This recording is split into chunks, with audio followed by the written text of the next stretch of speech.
Kala nyo ba urungan ko kayo? Hindi, papalaga ko sa inyo. Ang lakas ng loob mong maghamon. Pinag-iisa ka lang, ha? No? Kakayanin ko kayong tatlo. Wala akong pakialam sa inyo. Inyabang mo pa ka mo. Sama mo makatingin, no? Samantalang dayo ka lang dito. Kala nyo ba urungan ko kayo? Papalaga sa inyo.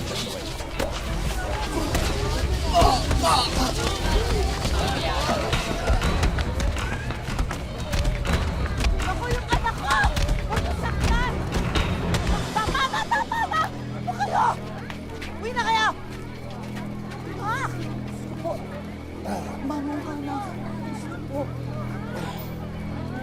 Magsiuwi na kayo! Ano na?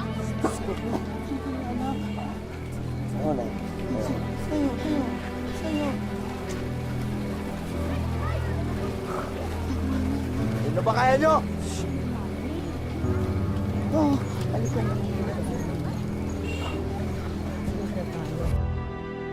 Hangad ng bawat ilaw ng tahanan na maging gabay na magsisilbing liwanag sa kanilang mga anak.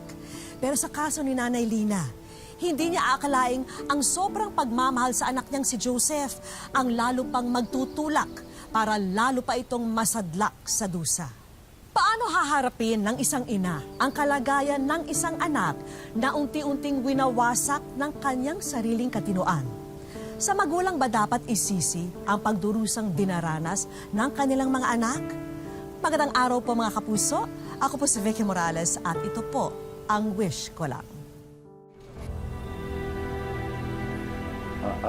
Nay, dahan-dahan na masakit. Opo, dahan-dahan lang ha.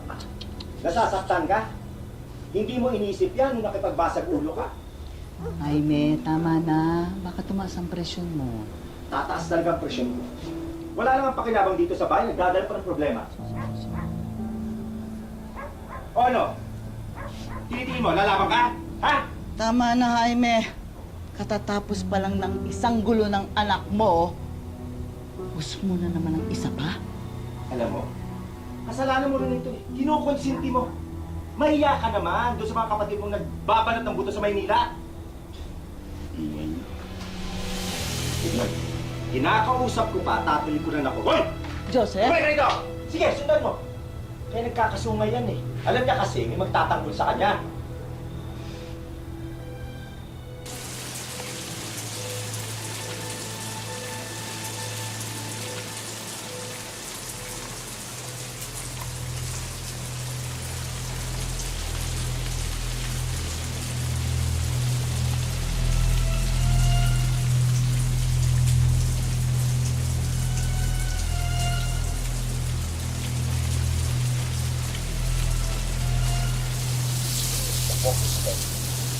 Huwag mo ako susundan!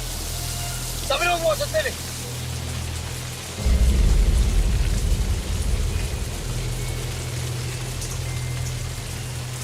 Saka lang!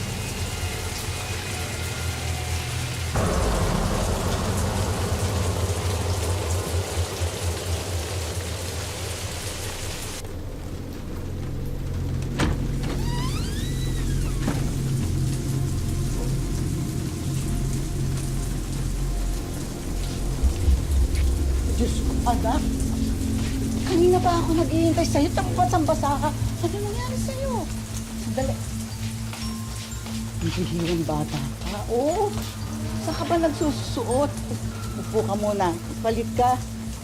Mamaya niyan eh. Sinipong ka. Nagnilagnat ka. Tulungan mo nga ako. Oh. Uy, bakit di mo ako sinasagot? Tanggalin mo yan. Taas mo na yung kamay mo. Anak ko naman, ano ba namang sakit ng ulo itong dinadala mo sa akin? Ha? Oh, ha? Anak, bakit mo hindi ako sinasagot? Oo, ikaw nang pakain ng baboy, tapos ako na mag-iigib. Oo. Psst! Kamay Malimit ka ni nanay eh. Ano ba? Ikaw makulit eh. Saka ba? Sabi na huwag kayo makulit eh. Huwag ka makulit. Lumayo kayo. Ano ba? Lumayo kayo sa harapan ko. Lumayo ka. Joseph, anak, bangon na. Sabay mo akong manangalian. Nak. Sina.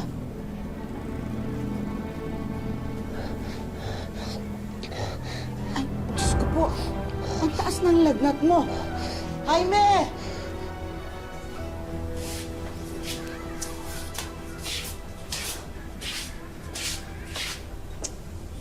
Marcelina, magpirme ka.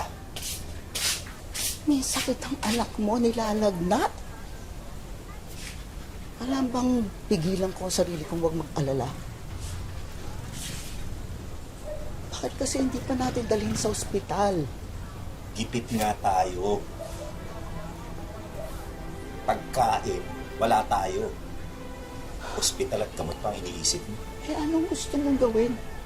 Hayaan na lang siyang ganyan. Wala nga tayong pera.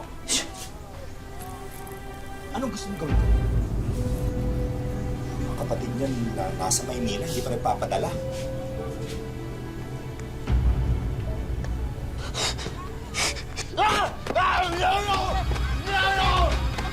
Joseph! Anak, bakit? Anong masakit? Uy, si Tatay Jaime mo yan! Tama yan! Ay! Anak! Marcelina, nasasapian ng anak natin. Hindi na tayo makilala. Anak! Tumigil ka na! Anong masakit sa'yo? Dahil sa pag-aakalang pinaglaruan ng masamang espiritu si Joseph dahil sa mga inaasal nito sa kanila, nagpasya si Jaime na patingnan siya sa albularyo kahit pamariin ang pagtutol ng asawa niyang si Lina sa desisyong ito. Ngunit ang hindi nila alam, simula pa lang pala ito ng malaking dagok na kakaharapin ng mag-asawa sa piling ng kanilang anak na si Joseph.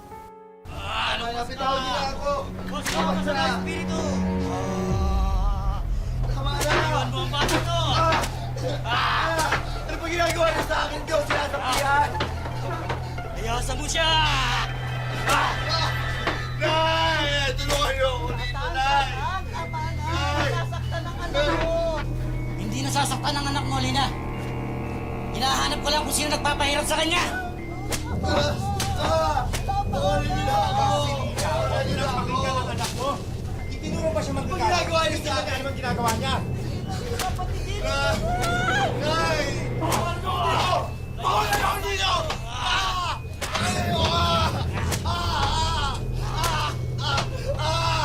Ano bang ginagawa niyo sa akin? Hindi naman ako sinasabihan!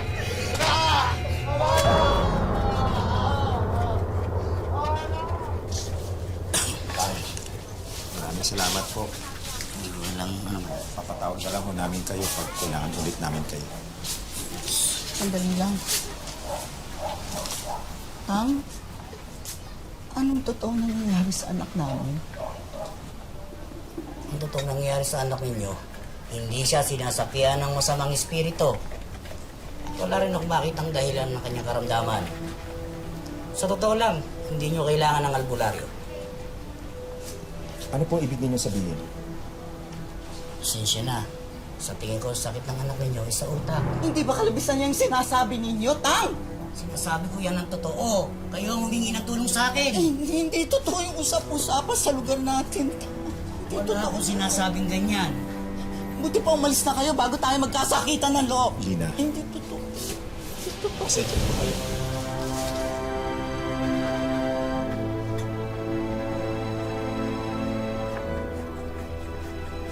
Higa na. Tina! Higa na. Ah, Tutunga ka sa dala ko.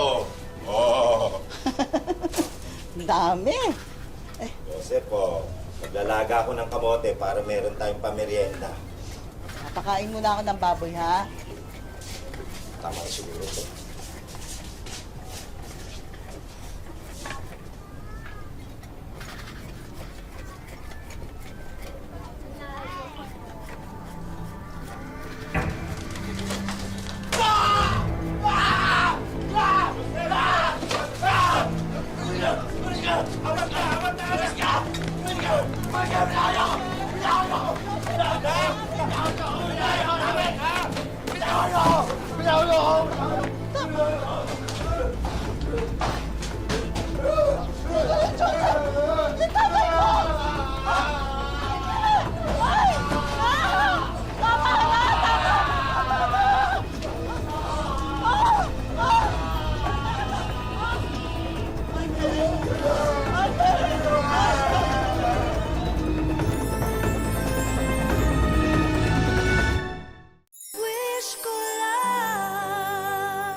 Aling Lina, nakikirami po kami.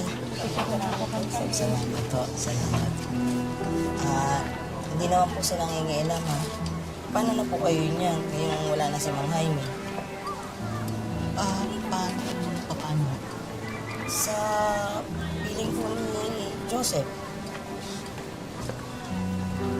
Mawalang galang na lang pero walang kasalanan ng anak ko sa pagkamatay ni Jaime. Aksidente lang nangyari.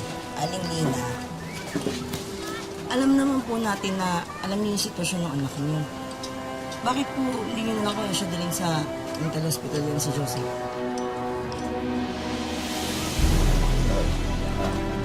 Anong ginagawa niyo dito, ha? Anong ginagawa niyo? Anong ginagawa niyo dito? Ha? Umalis kayo! Umalis kayo! Paitali niyo Umalis kayo! Wag!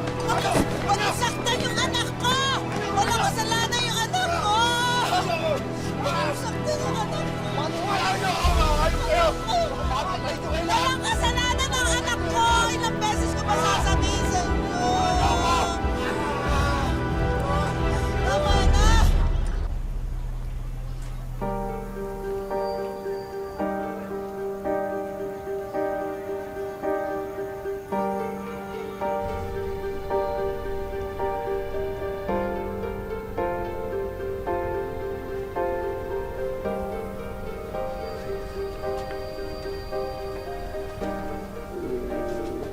Nak? Nak? Kain ka muna, oh. Kain ka muna. Kain ka na.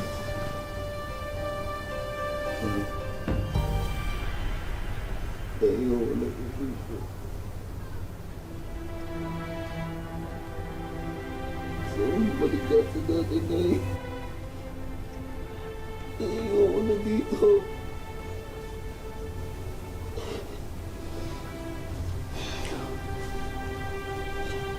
Ayoko na dito na eh. Anak ko. Anak. Konting tiis lang, anak. Konting tiis lang, anak. Pag nakaipon ako, ipapagamot kita. Halika na, kain ka na. Malakas ka. Para gumaling ka na. Malakas ka, anak.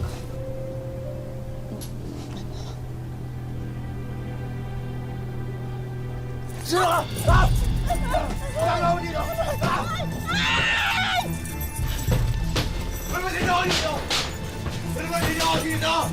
Ano ginagalit sa akin? Ha? Ano ba dito ako? Ano ba dito ako? Ano ba dito ako? Ha? Ano ba dito ako?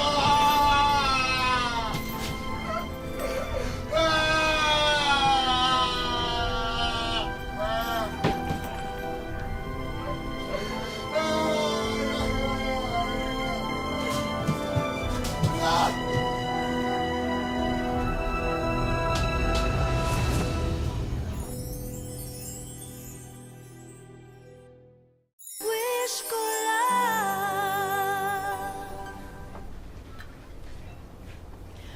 Hindi ko na alam kung anong gagawin ko.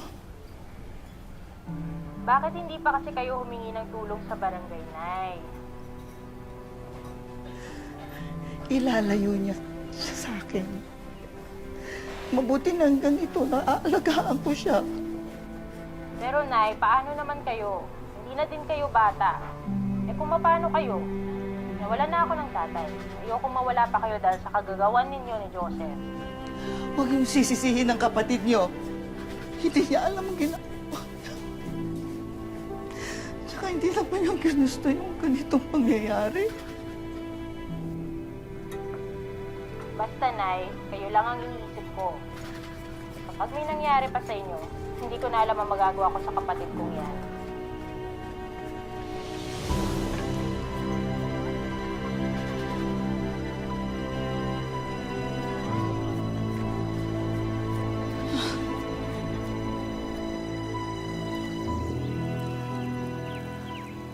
kayo. Pili na po kayo, te. Dito, magkano rito? 50 po. O sige, dito. Sige. Sariwa po yan lahat, ate. Aling Lina, yung kulungan na anak niyo nakabukas.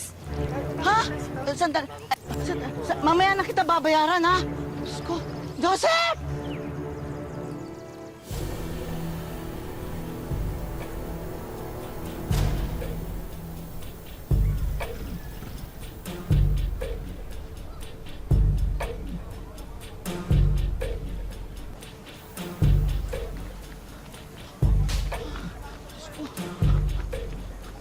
Anak? Anak! Diyos ko po! Anak, nasasaktan ako! Nasasaktan ako, anak! Aray! Aray! Anak! Nasasaktan ako, anak! Aray! Aray! Anak!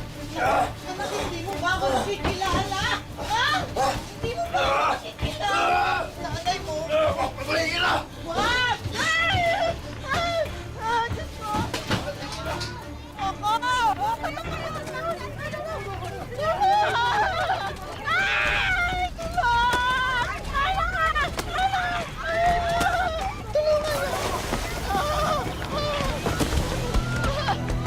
Tama na! Tama na! Anak ko yan! Huwag niyo siyang saktan! Hindi siya kriminal! Bitawan niyo ako! Tama na! Tama na! Tama na!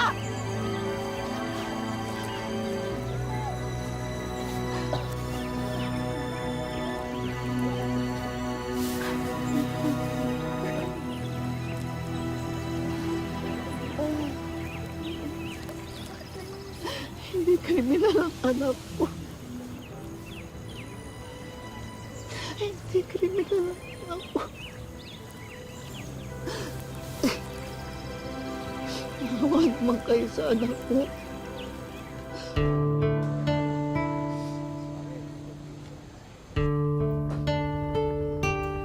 Dito sa Ginyangan, Quezon Province, nagsisilbing tahanan ang animoy kulungan na ito sa 34 na taong gulang na si Joseph. Taong 2000 nang takasan daw siya ng katinuan. Labag man sa loob ng kanyang pamilya na siya'y ikulong, ito raw ang tingin nilang mainam na solusyon sa kanyang sitwasyon. Yung nag-decide kami niya na itali siya, pagawan siya ng bahay talaga niya na para sa kanya. Kasi nanakit na siya, talagang hirap. Kasi makikita mo yung kapatid mo na ganyan, hindi mo matanggap na ba't ganyan siya, matino naman siya dati. Lagay na ang loob ko nga rin eh. Pinagdadasal ng umaling. Madalas ay tahimik at tulala. Minsan na may nagsasalita mag-isa. Ganyan pang karaniwang lumilipas ang bawat araw ni Joseph. Pero may mga pagkakataong sinusumpong pa rin si Joseph. Kaya mas lalong nag-ingat ang pamilya ni Joseph para wala nang mapahamak. Nag-decide kami na palitan ng mas malaking kadena, dublihin siya, dinoblihan sa paa, meron pa sa baywang. Tapos ng mga time na hindi siya kumbaga hindi siya mabilis, malimit magwala, nahagas naman kasi nagsusugat yung nasa dito sa ganto niya eh.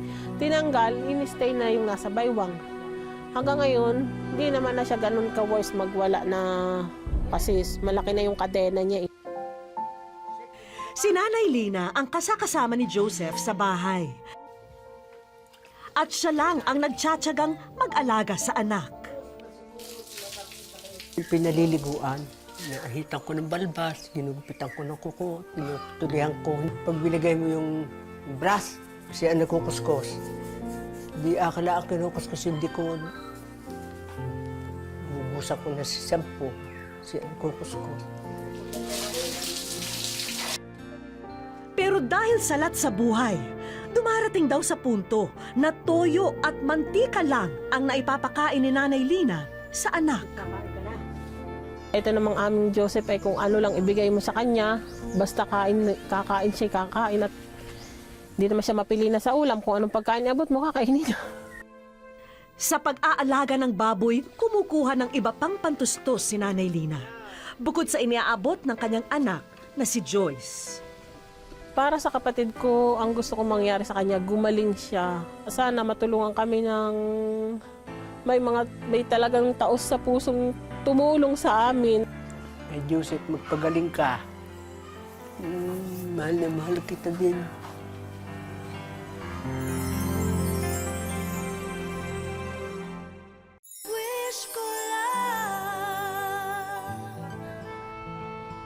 Isang team ang binuo namin na tutugon sa paggaling ni Joseph.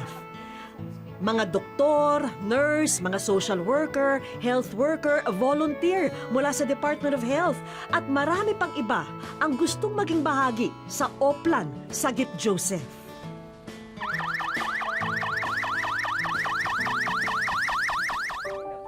Habang ang isa naming grupo, naabutang nanunood ng telebisyon, sina Nanay Lina at Joyce.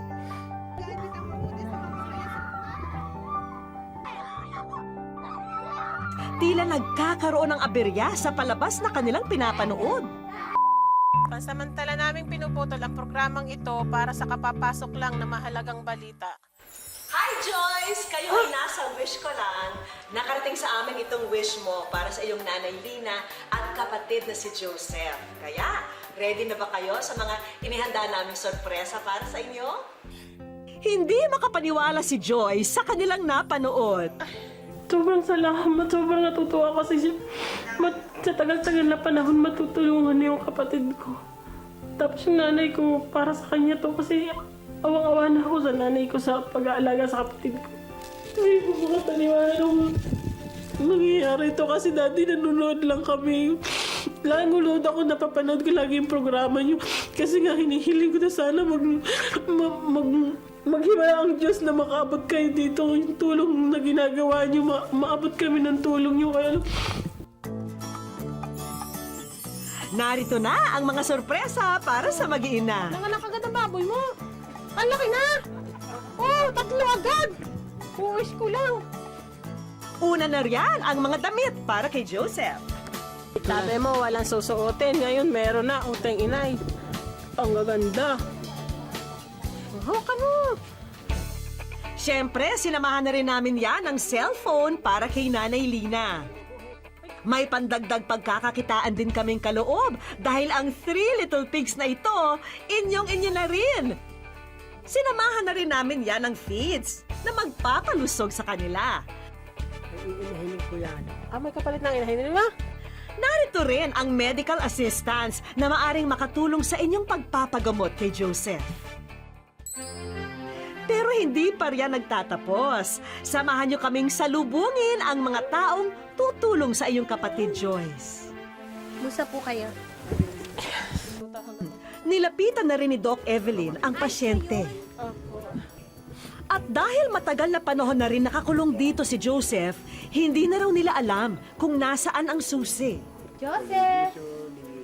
Gusto mo ba tanggalin natin yung... Kaya ang kaibigan natin mula sa Bureau of Fire Protection na ang magtatanggal ng mga kadena kay Joseph, kaagapay ang ating kapulisan. Tayo, suot ang shirt mo. Dali, ganda ba? Hindi matatawaran ang saya na nararamdaman ni na Joyce ng mga oras na yun. Tanggal na tayo. Wala nang mabigat sa bayon mo. Punta mo lang. Hawak mo ng isang sa kamay ko. Ayan. Okay na tayo. Magana. Natin nila.